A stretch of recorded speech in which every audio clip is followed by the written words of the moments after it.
Oh, there, this is RC. I believe this is turn 11. This is the finalization of July 1941.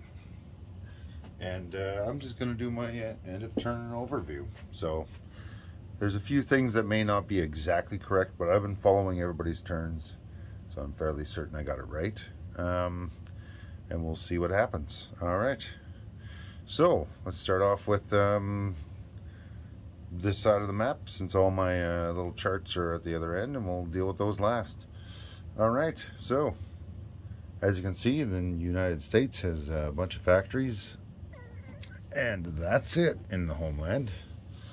So be it. The U.S. has moved its fleet last turn up to the Hawaiian Islands. It's a substantial fleet, and who knows what they're going to do. They got a couple coastal subs over here, and let's just rotate you over here a little bit. They have also got a tactical bomber in the Marianas, and they've gone absolutely bonkers in the Philippines. I don't even know how to describe this. There's a fortification. There's 5 coastal guns. There's a miner factory. They placed a colonial in here. This guy can't move, but he does defend at 4. There's 4 militia, 4 infantry, a tank, like a medium tank, and a cavalry. And one of these infantry and the cavalry have come all the way from Mexico. So they're all, we got Mexicans camping out in the Philippines. Who knew? Anyhow, it's been an interesting ride here. From what I can see here, the Australians and the British Empire in total, like the Commonwealth, is starting to move units up in here. And at the very end of the American turn, they declared war on the Japanese, which is a sneaky FAQ way to break my ability to use my surprise strike on the Americans, even though they're not in the war yet. Which is weird, because if I recall historically, the Japanese were fighting the British in China, Singapore, India, the Dutch, and the East Indies before Pearl Harbor happened, which was a surprise strike. So it's not very historical, but I guess that's how the FAQ's been answered, so be it. There's been a lot of action by the British period, building seaplanes, having escorts everywhere. They are certainly covering their convoy lines, and that's been the case throughout the game. And on it goes. So the Australians built themselves another sub. And now let's move ourselves over just a little bit here. Apologize, I'm using my other stand. My main one's been appropriated to another task. So there we go. We got most of the British here. So this is the Middle East over there. So we'll just worry about the Asian continent here. So we've got a bunch of escorts down here, a seaplane in Malay, along with a pile of militia and other dudes, and a Canadian. Calcutta's got the same thing going on. I believe one of these Gurkhas is not on there, but I'm not sure 100%. So we're just going to leave them there. That we might have 2, we may have 1. There's a discrepancy in some of the accounting on the British turn, and I don't care how it works out. I just want it to be accurate. So just letting you know, there's a chance one of these may be gone. The French are reinforcing Vietnam. Yeah, the KMT have built themselves an infantry, and they didn't attack anything last turn, which kind of surprises me, but we'll see what goes on there. As for myself, I'm playing as Japan, so I'm kind of spread out, but I've been busy. I've been very, very busy. And I think it's worked out in the long run. We'll have to see, because the game's not over. But I've been trying to get as much income to fight over here as possible, but it seems to have dried up. So, yeah. We'll see what happens. The Russians went on a tear last turn. Just going to move you forward here so you can get a better view of all the Russian areas. So last turn, the Russians came in and they took out Korea. They took out, what, Suian, and they tried to take out Shenzi and Hopei, and these militia were amazing. I think this one lasted like 12 rounds. It was crazy before my militia managed to get a hit on the Russian turn. So good luck to the Russians, and that's kind of crazy how that worked out. Then last turn I did some attacks of my own, and I took back Suian. I took back Korea. I took Primorsky Krai and Amur. So we're moving our way into Russia here. We need to pick somebody to knock down a peg or two, and that was the easiest thing for me to hit. So that's where I went. All right, now let's take a look at the Middle East and Africa. So the Middle East here, not too much craziness is going on. Aiden's getting stocked up again. It's always stocked up. This fleet's been hanging out here for a while. We've got Eastern Egypt, or the Suez, which is relatively stocked, as well as Gibraltar is at the other end there. There are colonials everywhere. These little purple chips you see, they're colonial units. And I don't know if you can see all that, but all throughout Africa, there's colonials everywhere. The French, the British, and the Italians get tons of colonials, and almost all of them are located in here. And the Americans get the one in the Philippines. And yeah, it's an interesting, I don't even know how to say it. It's an interesting set, an expansion set. That's the word I was looking for. Nothing wrong with it. It's just very Africa oriented, I'm finding.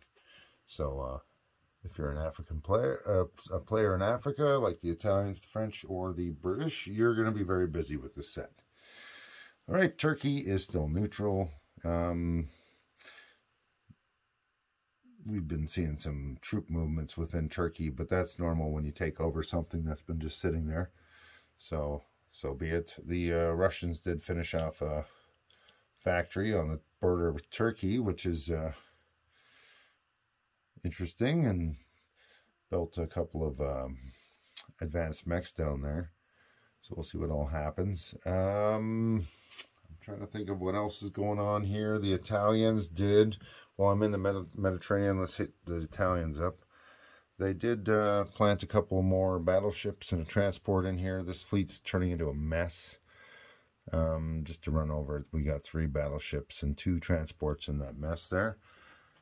So it's going to get quite busy.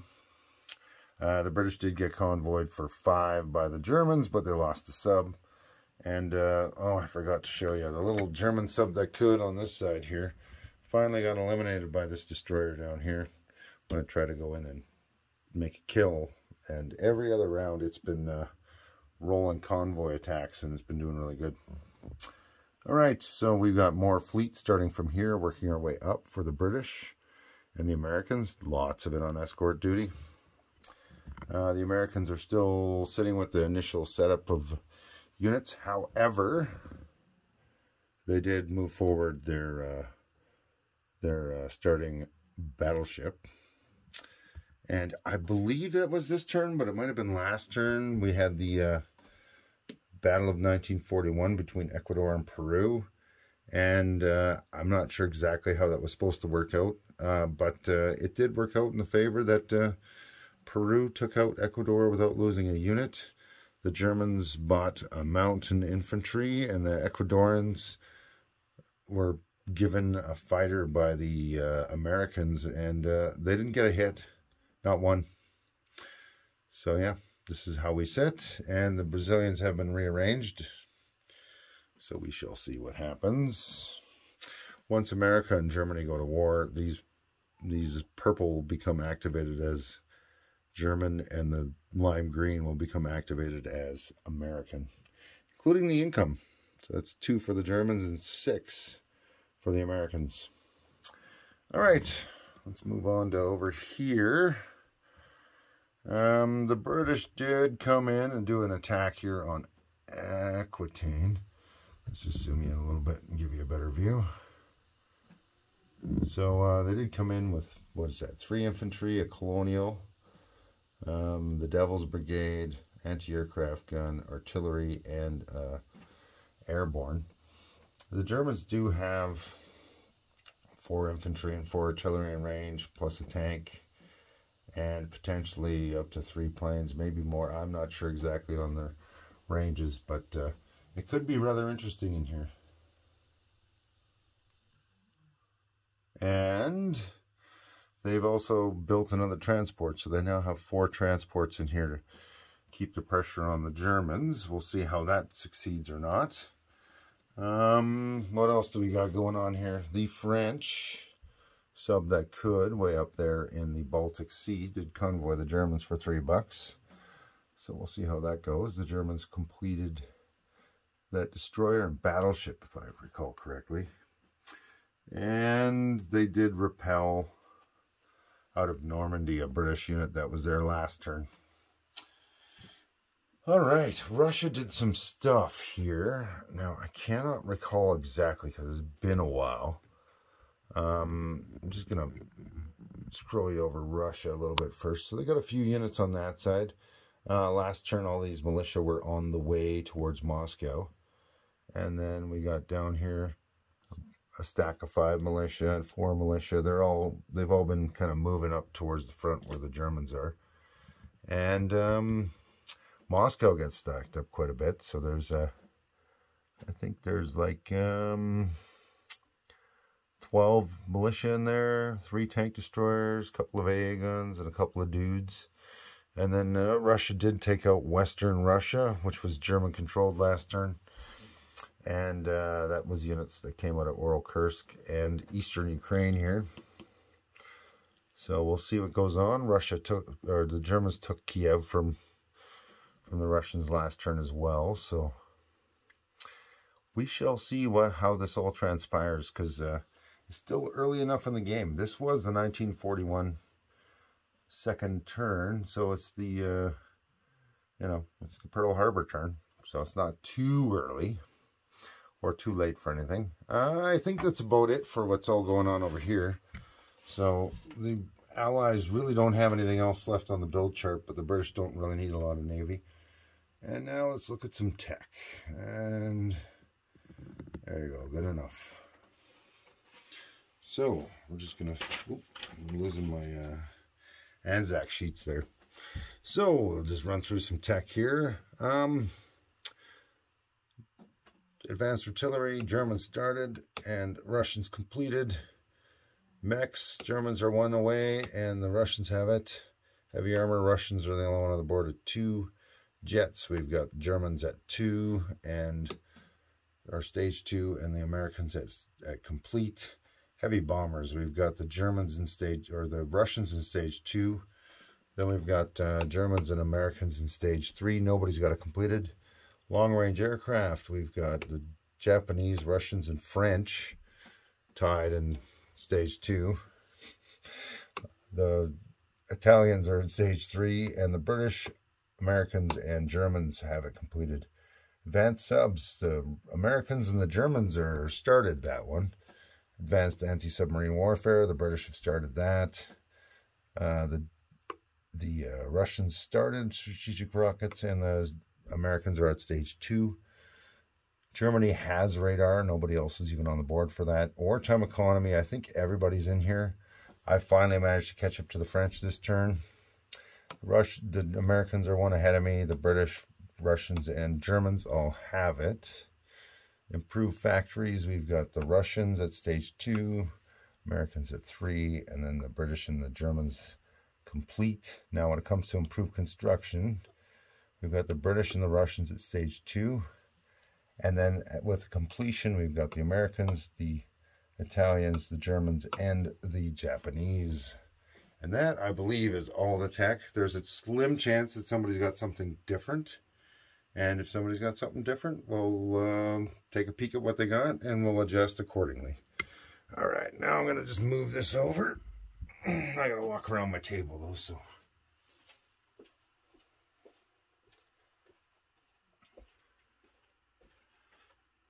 These tables are a little bit difficult to walk around here, so. All right, I think I got everything I need. So let's go from the income, and we'll start at the bottom. The Americans are not at wartime income yet, so their Mexico is counted separately. Turkey's at 1 because it's at peace. FEC is down to 2. KMT's at 2. Brazil will become American once they're at war with Germany. Canada is also tied at 6 with Brazil. We've got the Free French and the Australians at 7. The Italians are at 10. 14 for the FEC. 21, I believe, for the British. 32 for the Japanese. 36 for the Russians. And then the Germans and the Americans are tied at 60. So they just missed their roll. They need to be at 63 to be a wartime income.